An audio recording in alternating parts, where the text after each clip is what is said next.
The woman arrived at the edge of Harrow Creek with nothing but a flour sack tied over her head and a deputy's hand clamped around her arm. She did not fight.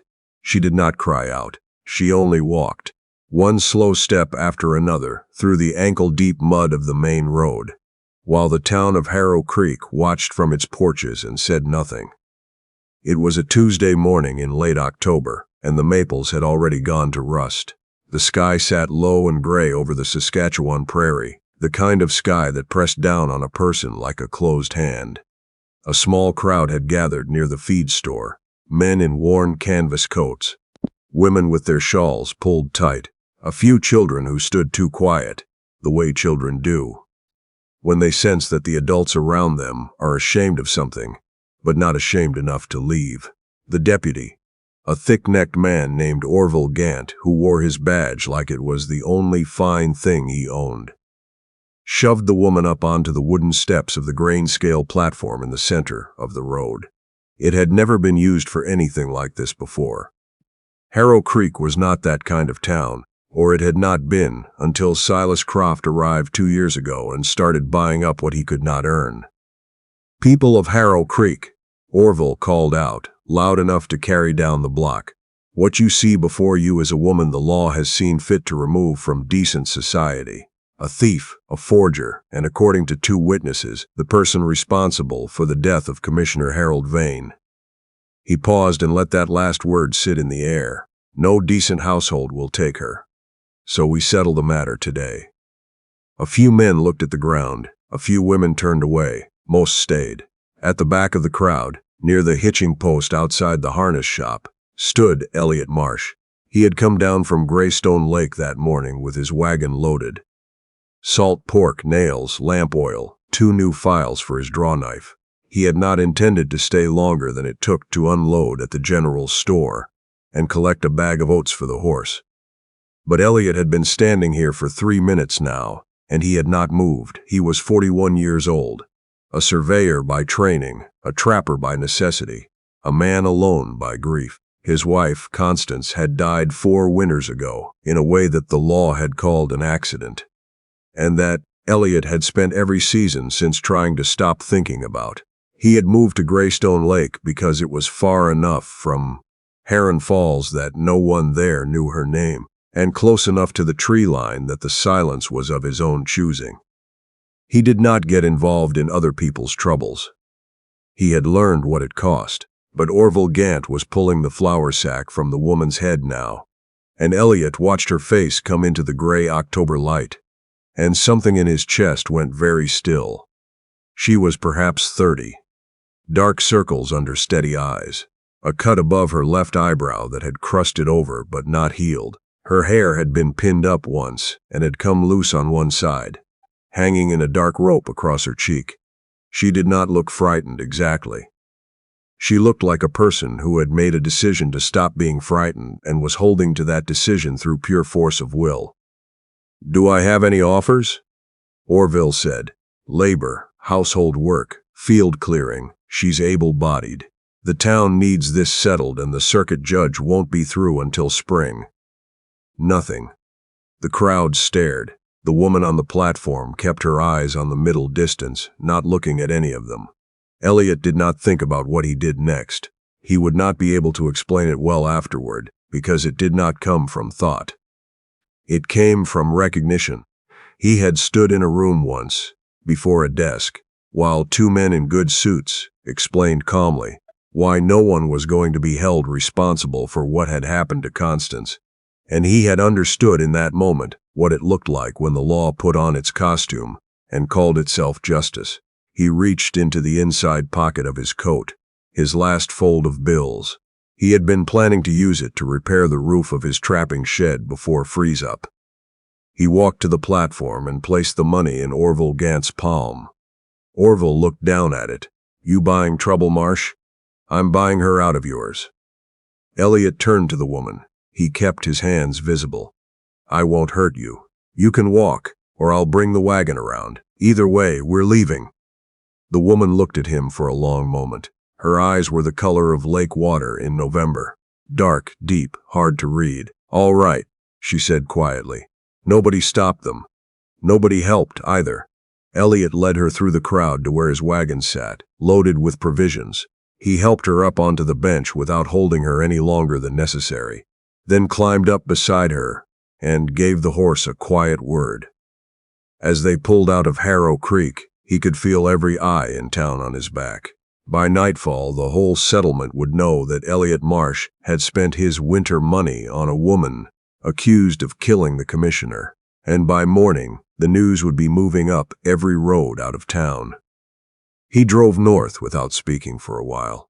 The Prairie road curved into the shelter of poplar bush, and the sky went from gray to a darker gray with threads of pink pulling across the horizon. The woman beside him sat with her hands in her lap, still as still, like something braced against a blow that had not come yet. Elliot stopped the wagon near a creek, crossing to let the horse drink. "I'm going to ask you one question," he said. "You don't have to answer, but if you lie, I'll know, and I'll take you back to whatever town is nearest and leave you there." She looked at him. "Did you kill Harold Vane?" A long pause. The creek moved quietly below the road. "No," she said, "but I know who did, and I can prove it." Elliot studied her face. Constance had been the most honest person he had ever known, and one of the things he had come to trust over 15 years of marriage was that honesty had a particular quality. It did not announce itself. It sat still. It did not flinch. This woman was not flinching. "What's your name?" he asked. "Adelaide Crane," she said. "My father was Thomas Crane. He kept the survey office in Millhaven before Commissioner Vane had him removed." Elliot absorbed this. Thomas Crane was not a name he knew, but survey offices and land commissioners were a world he understood better than most. He picked up the reins. "There's a cabin at Greystone Lake. It's far enough from Harrow Creek that no one will come looking tonight. You can rest. In the morning you tell me what you know, and we figure out what to do with it." Adelaide nodded once, very small. "Thank you," she said. The words came out careful, like she wasn't certain she was allowed to mean them yet. Elliot did not answer. He clicked his tongue to the horse and pulled the wagon back onto the road. The cabin at Greystone Lake was not much. One room, a fieldstone hearth, a sleeping loft, a table with two mismatched chairs. But it was dry and solid, and the woodpile ran the full length of the south wall. Elliot lit the fire and set a pot of water to heat, then placed his rifle in the corner where she could see it was not in his hands. "The loft is yours," he said. "I'll sleep down here." Adelaide stood just inside the door, looking around the room. Her eyes landed on a small framed photograph on the shelf above the hearth. A woman with dark hair and a serious expression, standing in front of a birch tree. "Your wife?" Adelaide asked. She was. Elliot handed her a tin mug of hot water. "She died in winter 4 years ago. Riding accident, the coroner called it." His jaw tightened. The road she was riding had been deliberately damaged. Someone pulled the bridge planking on the south side of the Heron Falls crossing. Adelaide looked at him steadily. "Did anyone answer for it?" "No." He said it flat, like something carved. She wrapped both hands around the mug. "Then you know what it is to hold proof and have no court willing to see it." "I know exactly what it is," Elliot said. For the first time, Adelaide Crane let out a long, slow breath like she had been holding it for days. The fire crackled between them. "Commissioner Vane was not killed by poison," she said. "He died of a heart episode, but it was provoked. My husband, Silas Croft, arranged it." Elliot went still. "Croft, you know him?" "I know of him. He's been buying survey rights along the lake corridor for 2 years. Cheap, fast, and always before the federal reassessment comes through." Adelaide nodded. "Commissioner Vane was the federal assessor for the Western Land Corridor. He refused to approve Silas's consolidation claims, said the survey documents were altered." She looked down at her hands. "Silas invited him to dinner 3 nights before he died. He added something to his wine. I don't know the name of what it was, but I know what I watched happen." Commissioner Vane began to tremble within an hour. He asked to lie down. He never stood up again. "And you told someone?" "I told Silas what I had seen." Her voice went very quiet. He put his hand on my cheek, gently, the way he always did when he was about to say something terrible, and he said, "No one will take the word of a hysterical wife over a grieving friend." Elliot stared at the fire. "I had my father's ledger," Adelaide said. "He kept records, years' worth. Every altered claim, every bribed signature, every rider hired to slow federal mail. He knew what Silas was doing long before I did. When Silas had him removed from the survey office, my father sewed the ledger into the lining of my traveling coat before he died. Where is it now?" Adelaide reached into her coat and drew back the hem of the inner lining. The stitching along one seam was slightly different from the rest. Smaller, tighter, done by shaking hands. "Still here," she said. "It's been here since Millhaven." Elliot stared at the folded, leather-bound book she pressed gently through the opening in the lining.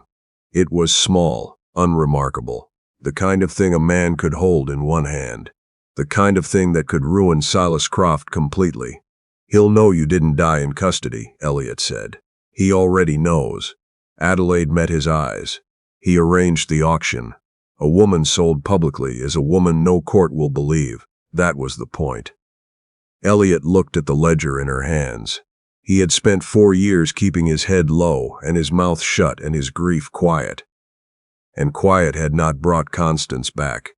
Quiet had not touched the men who pulled those bridge planks. How long before he moves on the land transfer? "The federal assessment window closes in 6 days, Adelaide said. "If the claims go through unchallenged, the whole lake corridor belongs to his investors. Every farm, every fishing claim, every trapping territory, bought for a fraction of its worth on falsified surveys." 6 days. Elliot said nothing for a long while. Outside, the wind moved through the poplars with that particular sound, a sound that was half breath and half warning. "There's a circuit magistrate in Waskahigan," he said at last. 3 days' ride, if the road holds." Adelaide looked at him.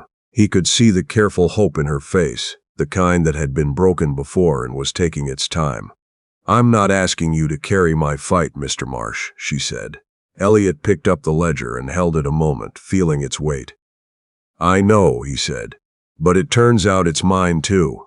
He had meant to keep distance. He always meant to. He gave Adelaide the loft, brought up the extra quilt, and spoke to her in the practical register of a man managing logistics.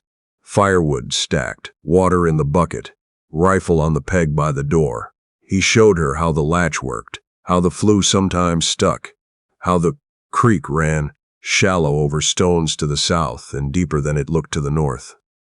She listened to everything with the quiet attention of someone who understood that knowing these things might matter. He should have stayed on the ground floor and kept himself useful and nothing more.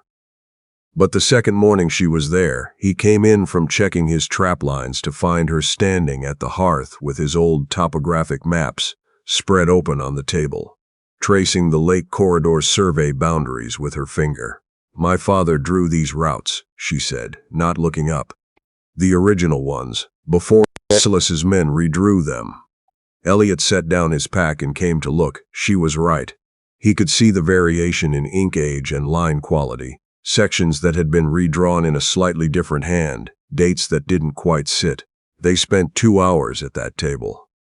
Adelaide explaining what she knew of survey law and federal land assessment protocol. Elliot explaining what he knew of the terrain, the actual watershed boundaries, the places where the redrawn maps contradicted what he had walked himself for 20 years. By the end of it, they had built something neither of them had intended, a case. That afternoon, he taught her to set a rabbit snare. She was not squeamish and she was not slow. She asked 2 precise questions, then did it correctly. He showed her how to read animal tracks in the mud near the creek bank, the drag marks that said beaver, the neat paired prints that said hare, the deep single impressions that said something heavier had been moving through the bush after dark. "Someone's been watching the cabin," she said, crouching over a boot print pressed into the soft mud near the woodpile. Elliot looked. She was right. A single clear impression, recently made, pointing toward the tree line. He did not say anything alarming. He only said, "We leave at first light. That evening, Adelaide found a small oval photograph tucked into the back of the survey map she'd been studying. Not the framed one on the hearth, but a smaller, private one.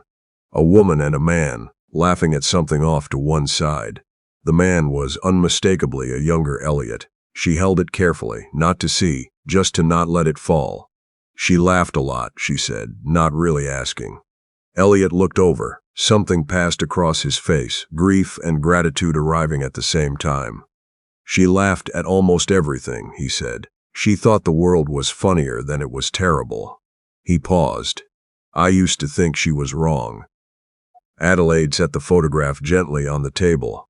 And now I think she was right, and the world just hadn't finished showing me the funny part yet. The wind moved through the poplars. Adelaide looked at him for a moment longer than she had meant to, then looked away. That was the night she understood that Elliot Marsh was not a hard man. He was a man who had become careful with himself because someone he loved had been taken. And the world had told him it didn't matter. Those two things were not the same, and the difference would matter later. The knock came at 4 in the morning. Not a friendly knock. 3 hard strikes. The kind a man gives when he wants you to know he could break the door if he chose not to knock. Elliot was already awake. He had heard the horse shift in the lean to 10 minutes earlier, and the horse only shifted like that when something approached it from the wrong direction. He moved to Adelaide's side of the curtain, quiet as he could. There's a crawl space under the floor, he breathed against her ear. Trapdoor under the woodbox. Get in. Don't move until I call your name. She was on her feet before he finished the sentence. No panic, just precision. She lowered herself through the trapdoor, pulling the ledger beneath her coat, and Elliot eased the woodbox back into place. He picked up his rifle, walked to the door, and opened it. 2 men stood on the step. Both wore the buffalo hide coats that Silas Croft's hired men favored. A kind of uniform they thought passed for casual. The one on the left was smiling in a way that had nothing comfortable in it. Mr. Marsh, he said, word is you picked up a stray in Harrow Creek. Word travels fast. Mr. Croft takes an interest. The man tried to look past Elliot's shoulder into the cabin. The woman you bought, she carry anything with her? Papers, maybe? Old maps? She had nothing but what she was wearing. Elliot kept the rifle low but held, which wasn't much. The second man spoke without moving. Mr. Croft says she talks a lot of nonsense about her father's old books. Says it's the product of grief and too much imagination. He shrugged like he was discussing weather. He'd like the chance to take care of her properly. Wouldn't want her wandering the territory alone. I'm sure he wouldn't. He's at Harrow Creek until tomorrow night, the first man said. After that he moves to Waskahigan for the land signing. Whatever she's told you, it's a sick woman's fairy story. Mr. Croft just wants her safely home. Under the floor, Adelaide pressed her hand over her mouth. She could hear their boots on the step. She could hear the tone that meant we will come back, and next time we won't knock.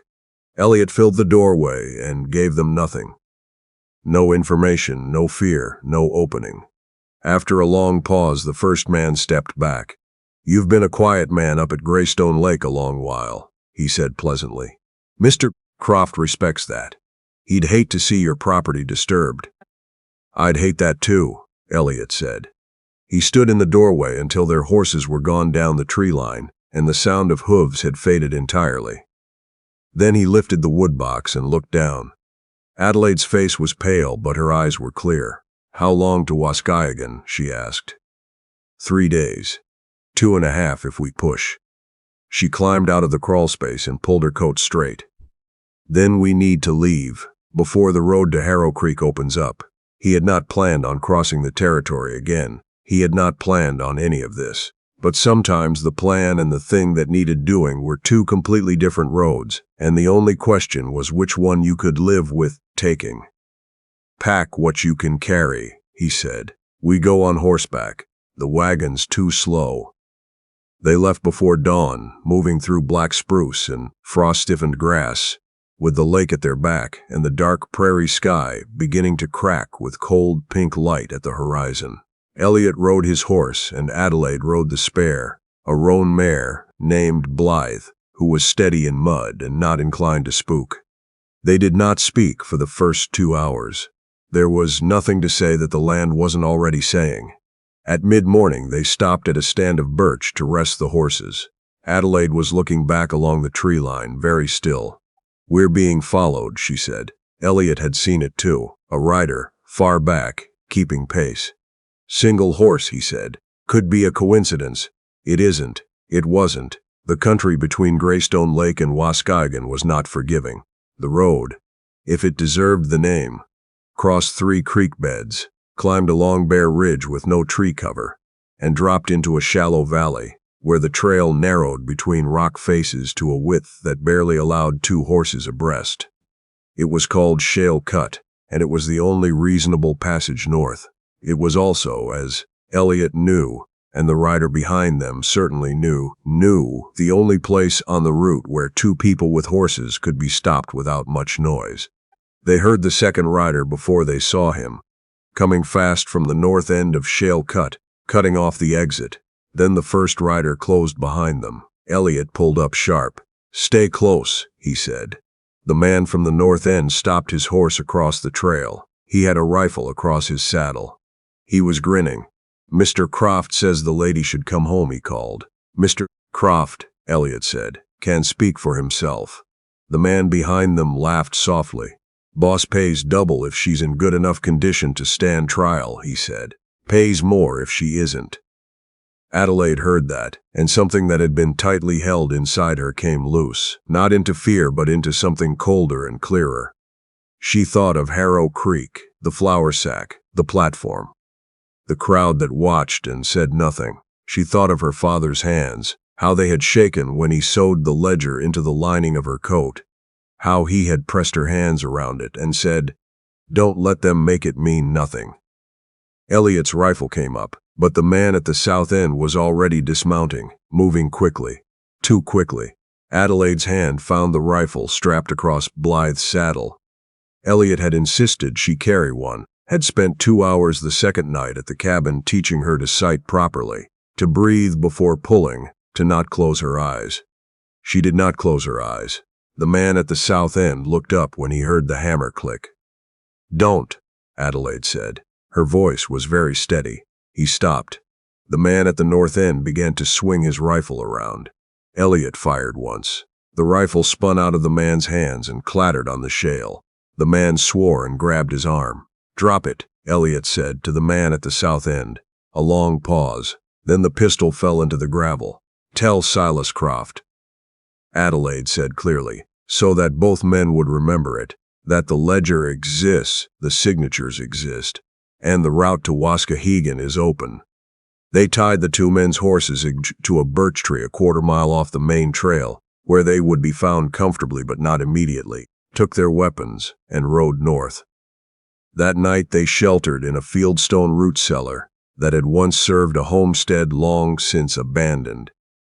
Only the foundation stones remained, and the door was half rotted, but it was enough to hide the horses and sleep without a fire too bright to be seen from the ridge.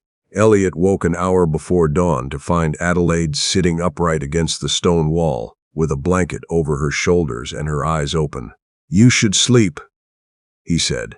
"I was thinking about my father," she said. "He spent 12 years keeping those records. He thought if he could show what Silas was doing, the altered surveys, the bribed officials, the consolidation, someone would listen." She paused. "They didn't. You're going to make them listen." Adelaide looked at him. "You don't know that." "No," he said, "but I know what happens when you don't try." A long silence. The horses shifted in the dark. "I heard you earlier," she said. "When you thought I was asleep, you were talking to someone." Elliot was quiet for a moment. "I talk to Constance sometimes. When things are," he stopped. "When things are larger than I know how to hold alone." Adelaide looked at her hands. "Does she answer?" "Not in words."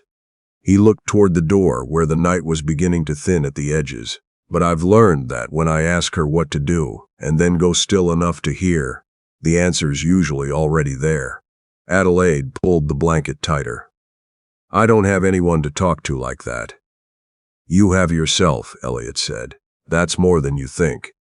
In the gray before sunrise, Adelaide reached over and took his hand. Not with urgency, just the way a person reaches for something solid in the dark. He did not pull away. By the second day, they were climbing the long bare ridge, and by evening, the lights of Waskahigan showed in the valley. Below, windows lit against the cold smoke from chimneys, a church steeple, catching the last pale orange of the western sky. They came down the main road with Adelaide's horse at a walk, and Elliot's stirrup level with her knee. She sat straight in the saddle despite everything. Despite 4 days of cold and bad sleep and men with rifles. Despite the flour sack and the auction platform, and the weight of what she carried beneath her coat. Elliot watched her out of the corner of his eye. A man on the street stared. A woman in a doorway pointed. Someone said her name. The wrong version of it, the version Silas had put into the world. Adelaide did not stop. She rode to the doorstep of the circuit magistrate's office, dismounted, and walked up the steps. The magistrate, an older woman named Hartwick who wore reading glasses pushed up on her forehead and had the expression of someone who had seen enough of the world to know when it was being dishonest with her, opened the door herself. "My name is Adelaide Crane," Adelaide said. Her voice was clear and level. "I have evidence of falsified federal survey claims, one man's death by deliberate provocation, and an active land transfer in 4 days that will defraud 600 families in the Western Lake corridor." She reached into her coat and brought out the ledger, wrapped in its oilcloth. "I believe you'll want to see this before the morning." Magistrate Hartwick looked at her, looked at Elliot behind her, still holding the reins of both horses, looked at the oilcloth-wrapped ledger. She stepped back from the door. "Come in," she said. Silas Croft arrived in Waskahigan the following afternoon with 2 land agents and a solicitor in a good coat, and an expression that said he had already won. He had not won. The magistrate had sent riders the night before. By morning, 2 federal surveyors who had signed altered documents as altered for questioning had been brought in separately and by midday the first of them had confirmed the discrepancies Adelaide's father had recorded. Dates that did not match, boundaries that had been redrawn by 200 yards in every direction that mattered, signatures obtained under financial pressure, not Freder, that the ledger documented in careful, dated, meticulous handwriting. The second surveyor held out until he was shown the page in Thomas Crane's ledger that recorded the exact amount he had been paid and the exact date it had been delivered. Then he told the magistrate everything. Silas entered the hearing room with his solicitor and found Adelaide already seated across the table. He did not rage when he saw her. He never raged in public. That was the particular cruelty of him. He kept his violence in rooms where no one else was watching. He smiled instead. The same smile she had seen beside Commissioner Vane's deathbed. The smile that said, "You can speak, but no one will hear you." "Adelaide," he said, with great sorrow in his voice. "I've been so worried." "I know," Adelaide said. "You were worried enough to send 2 men to Shale Cut." Silas looked at Elliot standing against the wall. Something shifted behind his eyes, a brief recalculation. "Marsh," he said, "you've been a long time up at Greystone Lake. I'd hate for this to complicate your situation there." "My situation," Elliot said, "is better than it's been in 4 years. Magistrate Hartwick opened the ledger on the table. "Mr. Croft, we'll begin with the Millhaven Corridor Survey of 1912. Silas looked at his solicitor. The solicitor looked at the ledger. The hearing took 4 hours. Silas spoke carefully, confidently, with the polished grief of a man who had rehearsed his innocence for years. He questioned the provenance of the ledger. He questioned Adelaide's credibility. He questioned Elliot's motives. Magistrate Hartwick listened to all of it. Then she asked the 2 surveyors to read, aloud, the entries in the ledger that corresponded to their signatures. The room went very quiet. Orville Gant was called in from the anteroom where he had been waiting. And he looked, for the first time since Adelaide had seen him, uncertain. He stood before the magistrate, with his badge less bright, than it had seemed in Harrow Creek. And he said, slowly, that Silas Croft had asked him to arrange the public sale in a way that would make any testimony from Adelaide difficult to take seriously in court. He said a woman sold publicly. Orville said, not quite meeting anyone's eyes, is a woman no jury wants to believe. Silence. Adelaide looked at Silas across the table. She did not look away. She had been made to look away too many times in rooms full of people deciding what her word was worth, and she was done with it. Silas's composure held for one more moment. Then his solicitor leaned over and said something quietly in his ear, and whatever it was the end of the composure. His hands tightened on the edge of the table. You were nobody when I married you, he said, and his voice had finally lost the sorrow in it. Your father was a clerk. You were nobody. Adelaide looked at him. She let everything she had been through in the last 4 days sit quietly in the room with her.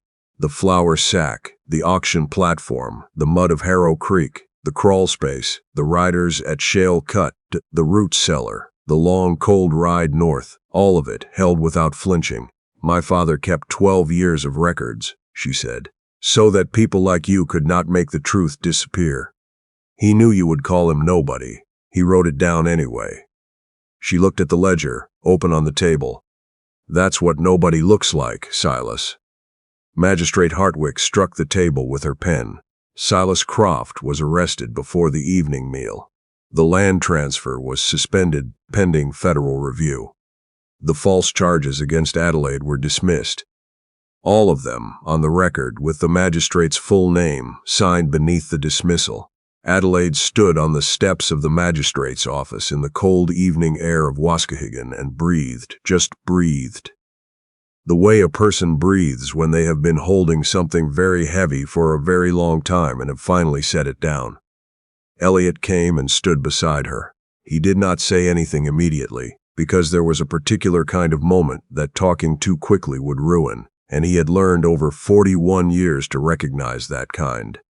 After a time, Adelaide said, I don't know what comes next. No, Elliot said. Neither do I. She looked at him sideways. Is that something you're accustomed to? Less than I'd like. The corner of his mouth moved. More than I used to be. Adelaide looked out at the road, at the dark line of it winding south between the poplars, back toward the lake country. My father's house in Millhaven is gone. Silas sold it. But there may be money in the estate the court can recover, once the fraud claims clear. She paused. I could go a lot of places. You could, Elliot said. She turned to look at him directly then, the way she had looked at him the first night in the cabin when she had decided whether to trust him. Measuring, honest, unguarded. I'm not asking to stay, she said carefully. I know what I owe you. I know it's considerable. But I'm not asking to pay it back by becoming another thing you're responsible for. Elliot reached into his coat pocket.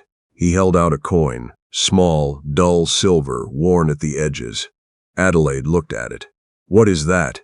The change Orville Gant threw at me after the sale, Elliot said. Said the price was too low, and the difference was an insult to the transaction. A pause. I kept it.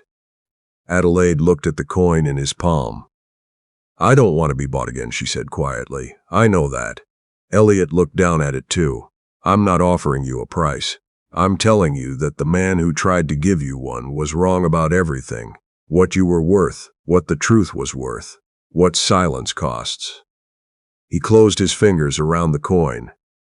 I thought I'd give it back to you someday when you didn't need anyone's appraisal of you. Adelaide was quiet for a moment. Someday, she said, is a strange word. It is, he agreed. It could mean a lot of things. The night came on cold and star-bright. A good night. The kind Constance had liked best, when the sky was so clear it seemed like you could hear it. The weeks that followed were deliberate ones. Adelaide stayed in Waskahigan, under the care of a local family the magistrate had arranged, while the court worked through Silas's holdings, and the federal surveyors went back to the lake corridor with fresh instruments and Thomas Crane's original records in hand. Elliot returned to Greystone Lake. He repaired the trapping shed roof. He checked his lines. He split wood until he had enough for 2 winters. He wrote Adelaide a letter, 3 pages, in handwriting that was better than he remembered it being, about the lake in the morning, about a pair of otters that had moved into the South Creek, about nothing of consequence that was somehow everything. She wrote back in a hand that was precise and quick about the court proceedings, about what her father's ledger had turned out to contain that even she hadn't known, about a cake the magistrate's wife had sent over that was genuinely the best thing she had eaten in a year and a half, and at the end, 1 paragraph that wasn't about any of those things. He read that paragraph several times. In early spring, when the roads cleared and the lake ice began to pull back from the shore in long dark lines, Adelaide came back to Waskahigan. Not to stay, but to testify in the final review of the federal survey fraud case. She came with the restored deed to a small piece of land in Millhaven that the court had recovered from Silas's holdings, and she came with the composure of someone who had learned the hard way that she did not need anyone's permission to take up space. Elliot was waiting on the road outside town. He had ridden down the day before on the pretext of buying nails at the hardware and had stayed. She saw him before he saw her. For a moment she just watched him, the set of his shoulders, the way he stood with one hand resting on the horse's neck, unhurried, neither waiting anxiously nor pretending not to wait. She pulled up beside him. "You came a long way for nails," she said. He looked at her. The corner of his mouth moved. "The hardware here is better," he said. She laughed, a real laugh, the surprised kind that comes when something lands before you have time to guard against it. He had not heard her laugh before. It was the kind of sound that made the world seem, briefly, less heavy than it was. "I got your letter," she said. "I got yours." They stood there on the spring road with the willows just beginning to come yellow at the tips, and the sky doing what prairie skies do in April, vast and tentative and full of something that wasn't quite here yet. "I'm not asking you for anything you haven't offered," Adelaide said. "I want to be clear about that." "You're clear," Elliot said, "and I'm not going to be something you carry. I know that too." She looked at him. "So what are you asking, exactly?" Elliot was quiet for a moment, then, "Permission to be useful, that's all, on your terms."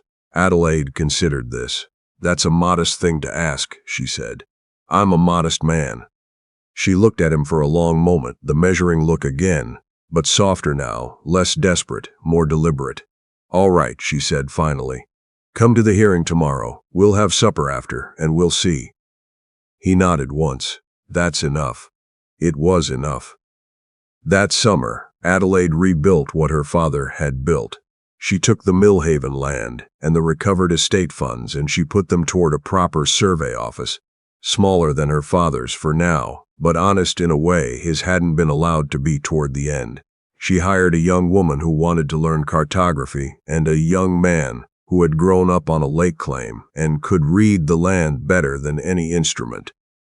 Elliot came down from Greystone Lake when the work needed an extra pair of hands, and sometimes when it didn't. By autumn he had his own chair at the table in the survey office kitchen where Adelaide kept the maps and the coffee and a small framed photograph of Thomas Crane that she had recovered from the Millhaven courthouse evidence room. In December, in a small Presbyterian church in Millhaven, they were married in front of the magistrate from Waskahigan, and 2 families who had filed survey fraud complaints and wanted to witness as something good for once. And the young woman Adelaide had hired who wept quietly through the whole thing and claimed afterward it was the cold. There was no ceremony about it beyond the words, and the words were enough. Afterward, Elliot took the worn silver coin from his pocket and pressed it into Adelaide's hand. She looked at it. "I thought you were saving this for someday." "Someday came," he said. Adelaide closed her fingers around it. At Greystone Lake that winter, above the door of the cabin where they both lived now, Elliot nailed the coin against the wood. Not as a relic, not as a price, as a reminder that the world had once tried to decide what a person was worth in the worst possible way, and had been wrong, and that some things were proved true not by the moment they were spoken, but by every small ordinary day that came after. The lake froze, the otters stayed, the poplars stood silver and bare against the enormous sky, and the survey office in Millhaven kept its records carefully, in handwriting that was both precise and human, for everyone who needed the truth to have somewhere to live.